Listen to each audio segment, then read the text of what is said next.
السلام عليكم ورحمة الله وبركاته. إن الحمد لله نحمده ونستعينه ونستغفره ونعوذ بالله من شرور أنفسنا ومن سيئات أعمالنا ومن يضلله فلا هادي له أشهد أن لا إله إلا الله وحده لا شريك له وأشهد أن محمدا عبده ورسوله أما بعد. يا أيها الناس اتقوا ربكم الذي خلقكم من نفس واحدة وخلق منها زوجها وبث منهما رجالا كثيرا ونساء واتقوا الله الذي تساءلون به والأرحام إن الله كان عليكم رقيبا. إن أصدق الحديث كتاب الله وأحسن الحديث حديث محمد وشر الأمور محدثاتها وكل محدثة بدعة وكل بدعة ضلالة وكل ضلالة في النار. قال ربي اشرح لي صدري ويسر لي أمري واحلل عقدة من لساني يفقهوا قولي ربي زدني علما. எல்லாம் வல்ல அல்லாஹ்வின் அடியார்கள், இறைவனுடைய மாபெரும் கிருபையினால் துல்ஹஜ் மாதத்திலே அரஃபா என்று சொல்லக்கூடிய நோன்பினை நோற்று இறைவனுடைய பாதைகளே ஜும்ஆவுடைய தினத்தில் அதனுடைய முழுமையான நன்மையை பெற்றுக்கொள்ள வேண்டும் என்ற நோக்கத்தில் இறைவனிடத்திலே நன்மையை நாடி நாம் எல்லாம் முன்னும் இருக்கின்றோம். அப்படியாப்பட்ட நன்மை இறைவனிடத்திலே முழுமையடைய வேண்டும் என்று சொன்னார். அப்படியாப்பட்ட ஜும்மாவுடைய சிறப்பை நாம் நம்முடைய வாழ்க்கையில் பெற்றுக்கொள்ள வேண்டும் என்று சொன்னால் அதற்கு அல்லாஹ்வுடைய தூதர் ஸல்லல்லாஹு அலைஹி வஸல்லம் அவர்கள் சில வழிமுறைகளை நமக்கு காட்டி தந்திருக்கிறார்கள். ஜும்மாவுடைய தினத்தில் இமாம் உங்களுக்கு மத்தியிலே இமாம் உரை நிகழ்த்துகிற பொழுது உங்களுக்கு அருகாமையில் யாரேனும் பேசிக் கொண்டிருந்தால் அவர்களிடத்திலே நீங்கள் பேசாதீர்கள் என்று சொன்னால் கூட உங்களுடைய இந்த ஜும்மாவுடைய தினம் என்பது வீண் போகிவிட்டது, உங்களுடைய அமல்கள் என்பது வீண் போகிவிட்டது என்று சொல்லி அல்லாஹ்வுடைய தூதர்கள் எச்சரிக்கை கொண்டிருக்கிறார். அவர் நன்மையை எதிர்பார்த்து கொண்டிருக்கக்கூடிய நாம் அந்த நன்மையை முழுமையாக பெற்றுக்கொள்ள வேண்டும் என்று சொன்னார். அல்லாஹ்வுடைய தூதர்கள் எதை சட்டமாக சொன்னார்களோ, எதை மார்க்கமாக சொன்னார்களோ அதை பின்பற்றி இந்த ஜும்மாவுடைய தினத்தை கழிக்கக்கூடியவர்களாக இருக்க வேண்டும். இந்த அரஃபாவுடைய நாளை பொறுத்தவரையில் இன்றைய நாளிலே யார் யாரெல்லாம் நோன்பு நோற்றிருக்கிறார்களோ அவர்களுடைய சிறப்பை குறித்து சொல்லும் பொழுது சௌம யோகல் அரசத்தி அரஃபாவுடைய நாளின் நோன்பாக அந்த நோன்பு இருக்கிறது. அந்த நோன்பை பற்றி எல்லாம் தூதர்கள் சொல்லி காட்டுகிறார்கள். கசீரு சனத்தையினி 2 வருடங்களுக்கு பாவம் பரிகாரமாகும் என்று சொல்லி அல்லாஹ்வுடைய தூதர்கள் தன்னுடைய ஹதீஸிலே சொல்லி காட்டுகிறார். எந்தெந்த வருடம் அதையும் அல்லாஹ்வுடைய தூதர் அவங்க தெளிவுபடுத்தி சொல்றாங்க. மானியத்தன் முஸ்தக்பிலத்தன், முந்தைய ஓராண்டு பிந்தைய ஓராண்டுக்கான பாவ பரிகாரமாக இந்த அரஃபாவுடைய நோன்பு இருக்கிறது. ஆகையால் இந்த தினத்திலே யார் யாரெல்லாம் நோன்பு நோற்றிருக்கிறீர்களோ அந்த நோன்பினை சரியான முறையிலே நோற்று அந்த நோன்பிற்கான நன்மையை அதிகமான முறையிலே செய்து அந்த நோன்பினுடைய நேரங்களிலே எந்த ஒரு தீமையும் செய்யாமல் நாம் சரியான முறையிலே நோன்பை நோற்றோம் என்று சொன்னால் அதற்குரிய நன்மை இறைவனிடத்தில் நமக்கு இருக்கிறது. ஆகையால் இந்த தினத்திலே யார் யாரெல்லாம் நோன்பை நோற்றிருக்கிறீர்களோ அவர்கள் சரியான முறையிலே இந்த நோன்பை கழிக்கக்கூடியவர்களாக இருக்க வேண்டும். இன்றைக்கு உங்களுக்கு மத்தியிலே எடுத்துக்கொண்டுள்ள தலைப்பு இறுதி தூதரின் இறுதி ஹஜ் பேருரை என்ற தலைப்பு தேர்வு செய்யப்பட்டிருக்கிறது. இந்த தலைப்பிற்குள் செல்வதற்கு முன்பாக சில விஷயங்களை நாம் தெல்ல தெளிவாக புரிந்து கொள்ள வேண்டும். சொர்க்கத்திற்கு நாம் எல்லாம் செல்ல வேண்டும் என்று சொன்னால் இந்த உலகத்திலே சோதனை இல்லாமல் கஷ்டம் இல்லாமல் அப்படி அந்த சோதனைகள் கஷ்டங்கள் வரும் பொழுது அதிலே ஒரு தியாகம் இல்லாமல் நம்மால் சொர்க்கத்தில் நுழைந்து விட முடியாது. இந்த உலகத்திற்காக வாழாமல் இந்த உலகத்திலே நமக்கு வரக்கூடிய சோதனையின் காரணத்தினால் நாம் தியாகம் செய்தோம் என்று சொன்னால் இந்த உலக வாழ்க்கையில் நாம் அர்ப்பணித்தோம் என்று சொன்னால் அதனுடைய வெளிப்பாட்டால் தான் கண்டிப்பாக அந்த சொர்க்க சோலைகளை நம்மால் முடிந்து கிடைக்க முடியும். அந்த சொர்க்கத்தை குறித்து பலவிதமான செய்திகள் பொழுது ஒரு நல்லடியாருக்காக தான் அந்த சொர்க்கம் என்பது தயாரிக்கப்பட்டிருக்கிறது. மாலா ஐநூற்றான், எந்த ஒரு கண்ணும் பார்த்திடாது, ஒலா உதுனுன் சமீர், எந்த காலம் செவியுற்றாது, ஒலா சத்தர அலா கல்வி வசம், ஒரு நல்லடியான் தன்னுடைய உள்ளத்தின் மீது நினைத்து பார்க்கிறாத அளவிற்கு அந்த சொர்க்க சோலைகள் இருக்கும் என்று சொல்லிட்டார். அப்ப இப்படியாப்பட்ட சொர்க்கத்திலே நாம் மூழ்கி திளைக்க வேண்டும் என்று சொன்னார். இந்த உலக வாழ்க்கையில் கண்டிப்பாக சோதனைகள் வரும், கஷ்டங்கள் வரும். அதை பொறுத்து கொண்டு தான் அதிலே தியாகம் செய்தால் மட்டும்தான் இந்த சொர்க்க சோலைகள் நம்மால் மூழ்கி இருக்க முடியும். இன்னும் ஏராளமான விஷயங்கள். அருகுகள் சமாவாத்து வந்தது, வானம் மேலும் பூமியை உள்ளடக்குகிற அளவுக்கு அந்த சொர்க்கம் இருக்கும். அது யாருக்கு தயாரிக்கப்பட்டது தெரியுமா? யுத்தத்திலே முத்தகீன், யார் இறையற்றவாதியாக இந்த உலகத்திலே இறைவனை அஞ்சி வாழ்ந்து கொண்டிருக்கிறார்களோ, தவறு செய்யாமல் ஒவ்வொரு தவறை செய்யும் பொழுதும் இறைவனை தண்டித்து விடுவானோ, இறைவனை நாளை வறுமையிலே குடித்து விடுவானோ என்று யார் அஞ்சக்கூடியவர்களாக இருக்கிறார்களோ அவர்களுக்கு தான் தயாரிக்கப்பட்டது என்று சொல்லி காட்டுகிறார். அடுத்ததாக இறுதியான வசனத்திலே சொல்லும் பொழுது ஹதீஸ் நூல்களை எல்லாருடைய தூதர்கள் சொல்லி காட்டுகிறார்கள். இன்னஃபில் ஜன்னா, அந்த சொர்க்கத்திலே லசஜரத்துன், ஒரு மரம் இருக்கும். அந்த மரத்தை குறித்து சொல்லி காட்டுகிறார்கள். யசீரு ராகிபு, ஒரு மனிதர் பயணிக்கிறார். அந்த மரத்தினுடைய நிழலிலே ஒரு மனிதர் பயணிக்கிறார். அப்படி அவர் பயணித்து சொல்லும் பொழுது அவர் 100 ஆண்டுகள் அந்த நிழலிலே பயணித்தாலும் அதை அவரால் கடக்க முடியாது. அந்த அளவிற்கு அந்த சொர்க்கத்தில் அந்த ஒரே ஒரு பொருள், அந்த ஒரே ஒரு மரம் அளவிற்கு இந்த அளவிற்கு இருக்கும் என்று சொன்னால் அந்த சொர்க்க சோலைகள் எந்த அளவுக்கு இருக்கும் என்பதை நம்மால் கண்டிப்பாக நினைத்து பார்த்திட முடியாது.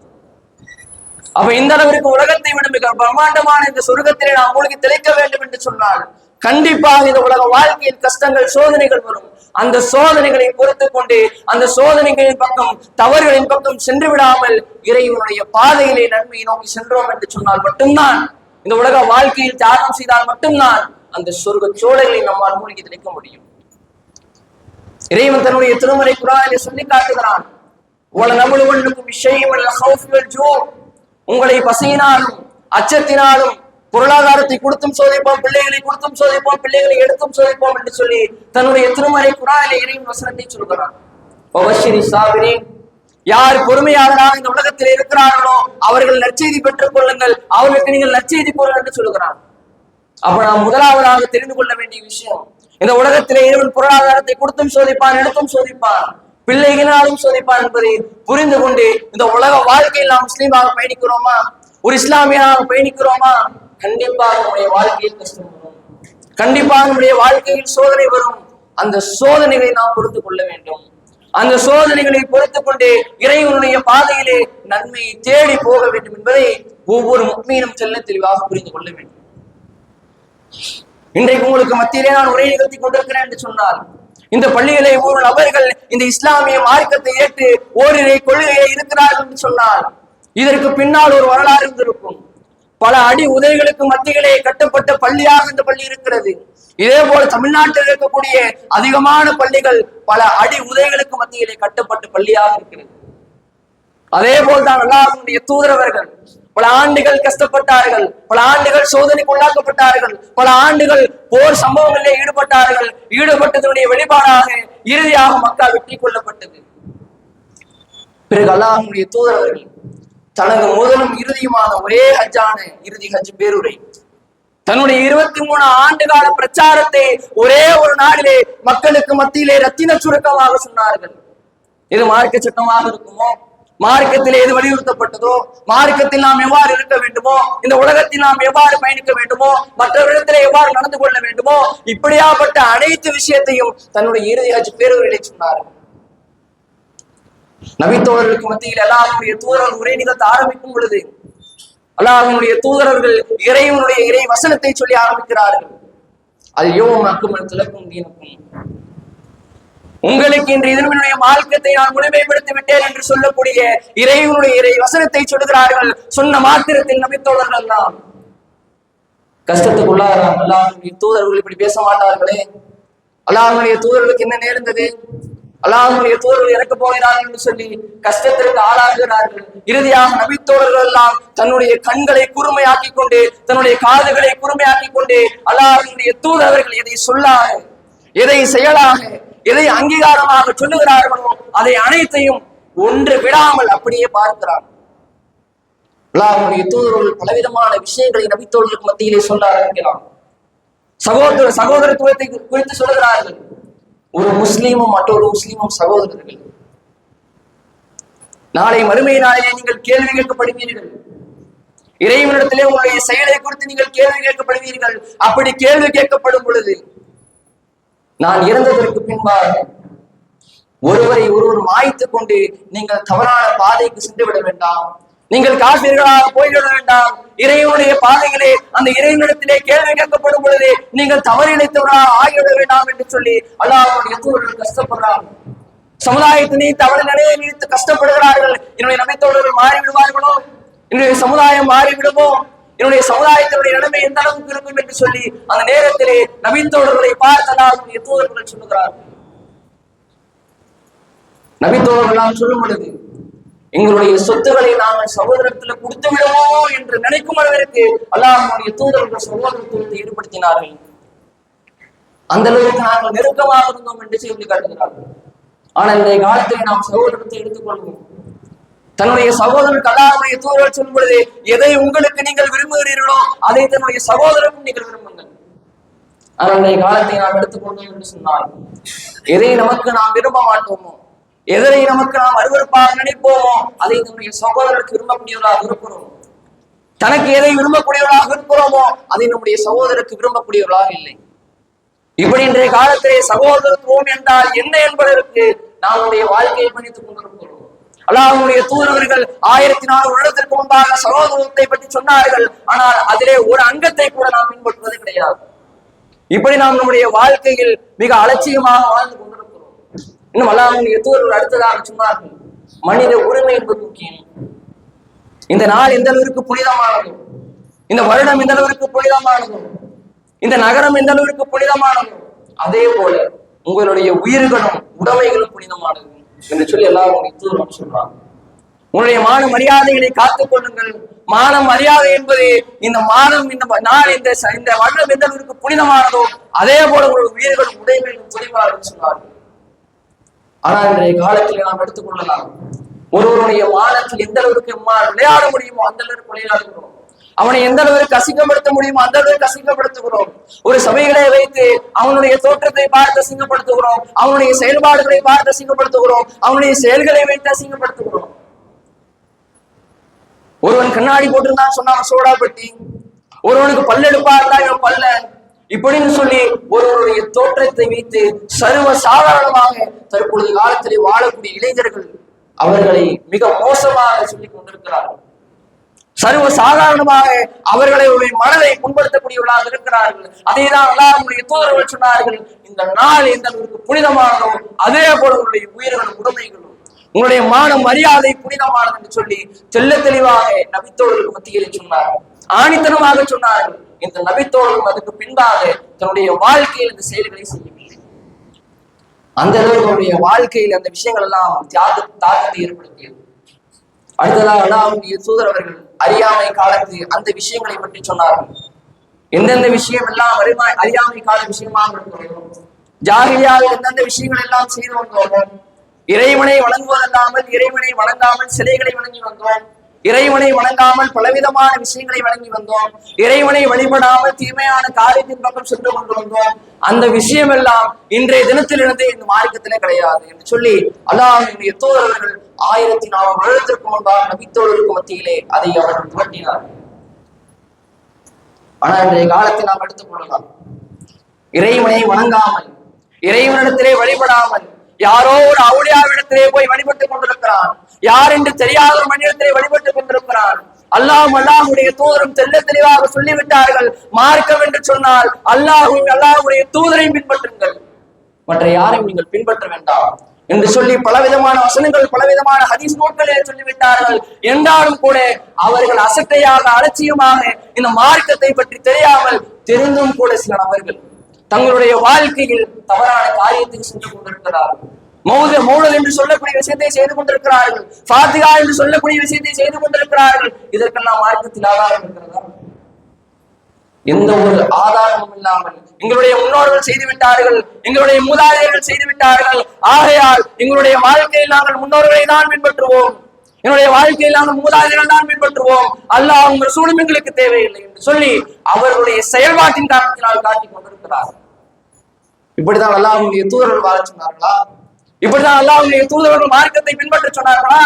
இப்படிதான் அல்லாஹ்வுடைய தூதர்கள் மார்க்கத்திலே சட்டத்திட்டங்கள் இருக்கிறது என்று சொன்னார்களா? அப்படி சொல்லவில்லை. இது எல்லாம் தெரிந்தும் கூட பல ஆலிம்கள் மக்களை வழிகட்ட பாதை கணித்து செல்கிறார்கள். அதை குறித்து தான் இறைவன் தன்னுடைய திருமணி குர்ஆனில் சொல்லி காட்டுகிறார். யார் பொய் சத்தியம் செய்து தங்களுடைய பாதையில் மக்கள் நேரான பாதையில் செல்லும் பொழுது அவர்களை அலட்சியமான பாதை, தவறான பாதைக்கு எடுத்து செல்கிறார்களோ அவர்களுக்கு புகரமிடம் நரகம் தான். அந்த நரகத்திலே அவர்கள் நிரந்தரமாக இருப்பார் என்று இறைவன் தன்னுடைய திருமலை குர்ஆனிலே சொல்லி காட்டுகிறார். அவ எந்தெந்த ஆலிம்கள் எல்லாம் மக்களை தவறான பாதைக்கு எடுத்து செல்கிறார்களோ அவர்கள் தெல்ல தெளிவாக புரிந்து கொள்ள வேண்டிய விஷயம், அவர்கள் கண்டிப்பாக இறைவன் ஏற்படுத்தியிருக்கக்கூடிய அந்த பிரம்மாண்டமான நரகத்தை இருப்பார்கள் என்பதை ஒவ்வொருவரும் தெல்ல தெளிவாக புரிந்து கொள்ள வேண்டும். அடுத்ததாக அல்லாஹ்வுடைய தூதர்கள் சொன்னார்கள், ஆட்சியாளர்கள் கட்டுப்படுங்கள். இந்த விஷயத்தை சொல்லிவிட்டு அல்லாஹ்வுடைய தூதர்கள் தெல்ல தெளிவாக தெளிவுபடுத்துகிறார். காது மூக்கருங்க, கண்ணங்கருத்த யாராக உங்களுக்கு ஆட்சியை பொறுப்பேற்ற ஆட்சியாளராக இருந்தாலும், உங்களுக்கு தலைவனாக இருந்தாலும், அந்த கருப்படமையாக இருந்தாலும் சரி, அவர்களை நீங்கள் பின்பற்ற வேண்டும். மார்க்கத்தின்படி உங்களுக்கு ஆட்சி செய்கிறார்களா? மார்க்கம் என்ன சொல்லுகிறதோ அதை சொல்லி, மார்க்கம் சொல்லாத விஷயத்தை உங்களிடத்திலிருந்து தடுத்தார், மார்க்கம் சொல்லுகிற விஷயத்தை உங்களிடத்தில் தடுத்தால் அவர்களை நீங்கள் பின்பற்ற வேண்டாம். மார்க்கத்தினுடைய பாதையில் உங்களுக்கு ஒரு ஆட்சி நடத்தினார், அவர் கண்ணு மூக்கு அறந்தாலும் பரவாயில்லை, அவர் கண்ணன் கருத்தவராக இருந்தாலும் பரவாயில்லை, அவர் சொல்லக்கூடிய விஷயத்தை நீங்கள் பின்பற்ற வேண்டும் என்று சொல்லி அல்லாஹ்வுடைய தூதர் அவர்கள் சமாதானத்துவத்தை ஏற்படுத்தினார்கள். சமூகத்துக்கு மத்தியிலே எப்படி சமாதானம் ஏற்படுமோ, எப்படி சரியான முறையிலே மனிதர்கள் நடப்பார்களோ அந்த சமத்துவத்தை மக்களுக்கு மத்தியில் அல்லாஹ்வுடைய தூதர்கள் ஏற்படுத்தினார்கள். அடுத்ததாக அல்லாஹ்வுடைய தூதர்கள் ஒரு கணவன் மனைவி எந்த அளவுக்கு இருக்க வேண்டும், அவர்கள் தங்களுடைய வாழ்க்கையில் எப்படி பயணிக்க வேண்டும் என்று சொல்லி அல்லாஹ்வுடைய தூதர்கள் சொல்லி காட்டுறாங்க.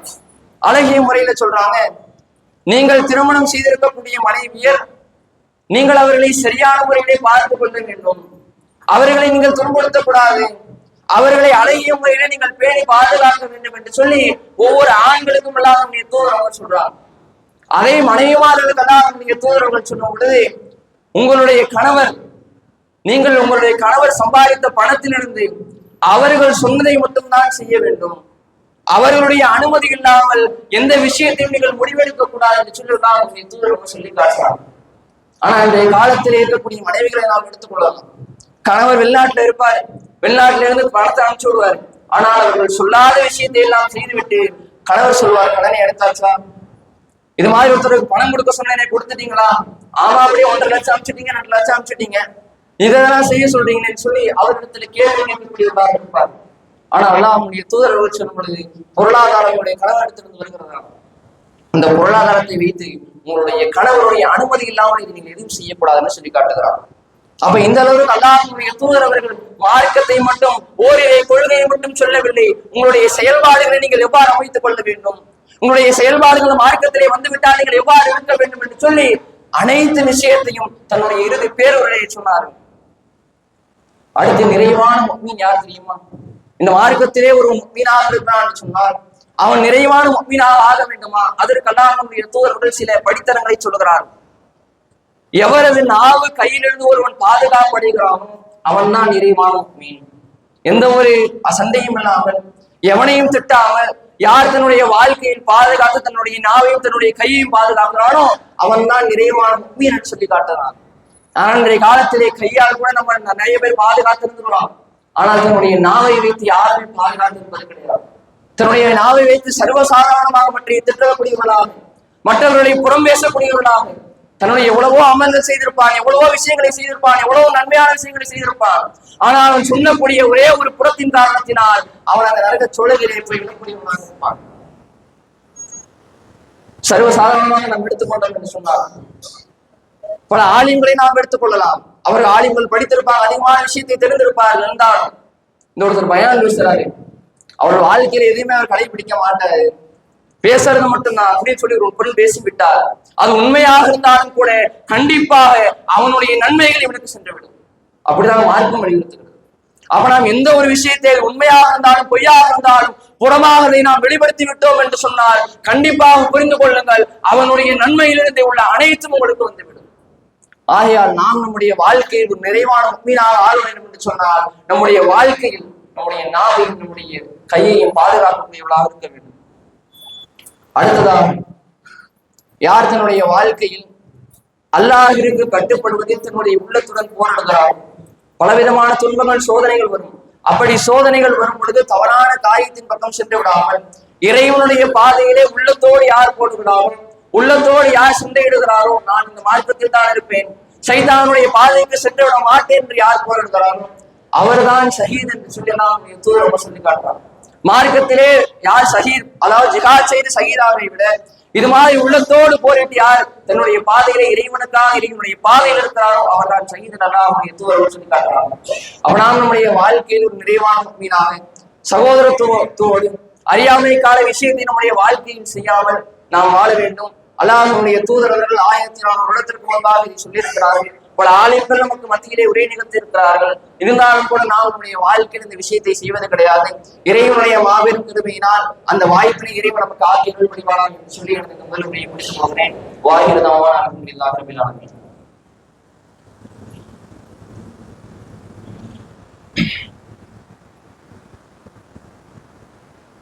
இல்லாமல் எல்லாம் தெரியாது.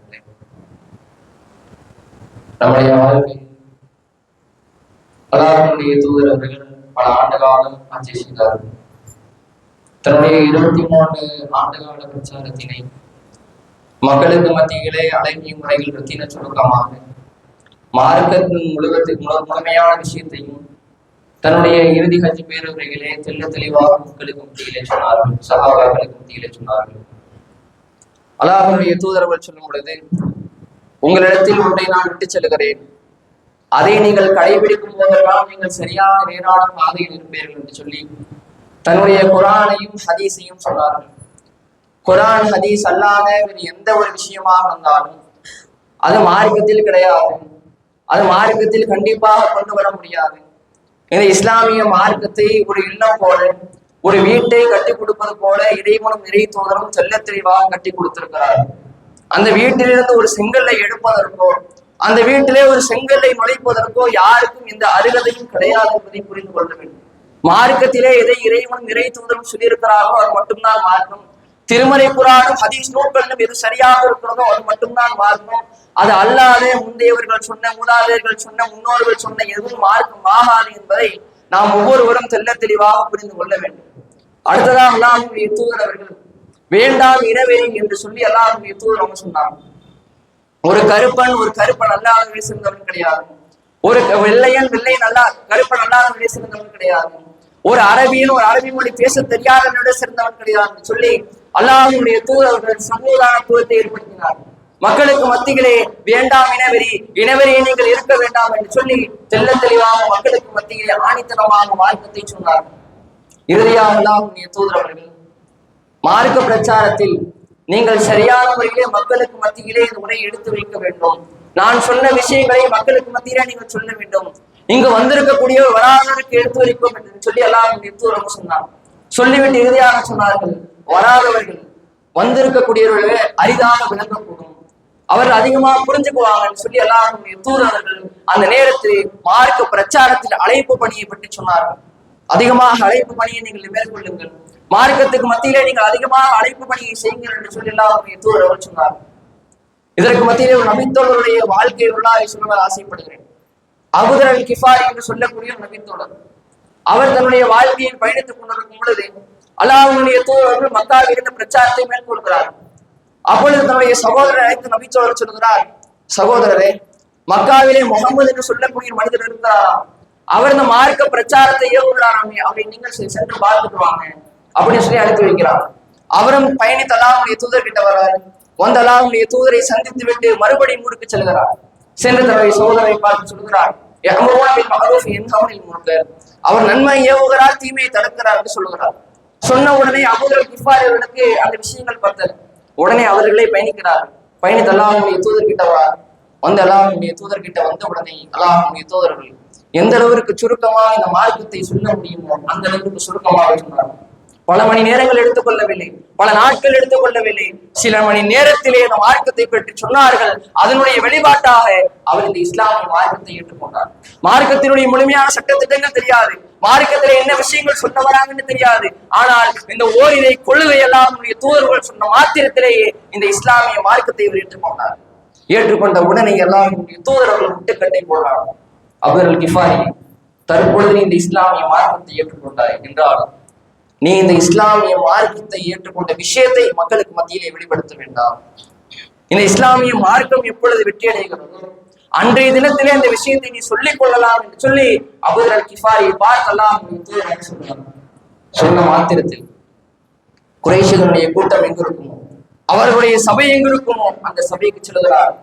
சென்று யாம் அஷ்ஹர குறைஷ், குறைஷி கூட்டத்தினரே, இன்னி அஷ்ஹது அல்லா இலாஹ இல்லல்லாஹ் வ அஷ்ஹது அன்ன முஹம்மது ரசூலுல்லாஹ். இந்த உலக வாழ்க்கையை பொறுத்தவரையில் அல்லாஹ் மட்டும்தான் இறைவன், இந்த முகம்மது என்று சொல்லக்கூடியவர் இறைவனுடைய தூதர் என்று நான் சாட்சி கூறுகிறேன் என்று சொல்கிறார். குறைஷிகள் சும்மா விட்டுருவாங்களா? அபூதர் கிஃபாரி அடிக்கிறார்கள், உதைக்கிறார்கள். சாதாரண அடி கிடையாது.